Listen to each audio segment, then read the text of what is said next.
Nagawa niyo ba yung pinapagawa ko? Yan! Puro cellphone kayo! Di man lang kayo mag-aral na mabuti! Alam niyo ba na, ang baba pa na ng mga grades ninyo? Teka, di ba magkaklase ang mga anak natin ngayon? Oo ata. Kaso nakalimutan mo, sinabi ni Jolan eh. Talino din ang anak mo, no, Lance? Nasa lahi na yan. Cut mo. O pare, kanina ka pa ng dadaya, ah. Ano to? Ano sabi? Nag-chat sa akin teacher na Esme at Ad, kailangan daw ako kausapin. Ako? Wait, check ko nga yung sa akin. Kailangan din ako kasapin ko eh. Pasensya na pre ah. Mauna na kayo. Ayan na. Magandang umaga po mga sir. Magandang umaga din, sir. Tinatawag ko po kayo dito dahil ang mga anak po ninyo ay may problema po sa loob ng klase. Ano po bang meron? May nagawa po ba mga anak namin?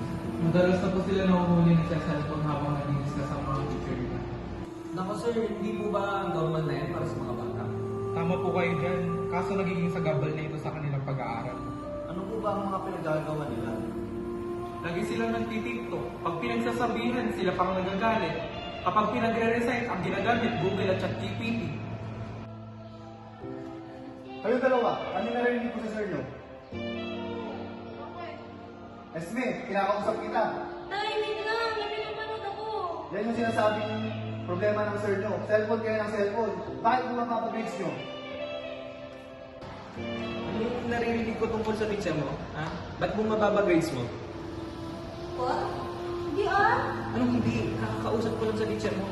Sabi niya cellphone ka ng cellphone. Hindi naman po tatay. Minsan lang po ako nag-cellphone kapag may free time.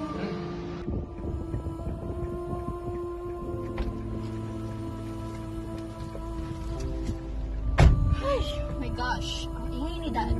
Dada ng dada. I can't handle it. Ayan ka na naman. Cellphone ka ng cellphone. Mag-aral ka mabuti pag uwi mo. Opo, Dad.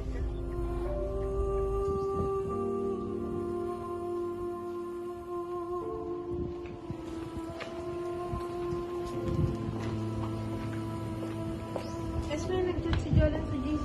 Ano sabi? Sabi niya, grabe naman si Sir, nagsumbong agad. Galit na si Papso. Tama na kasi yan.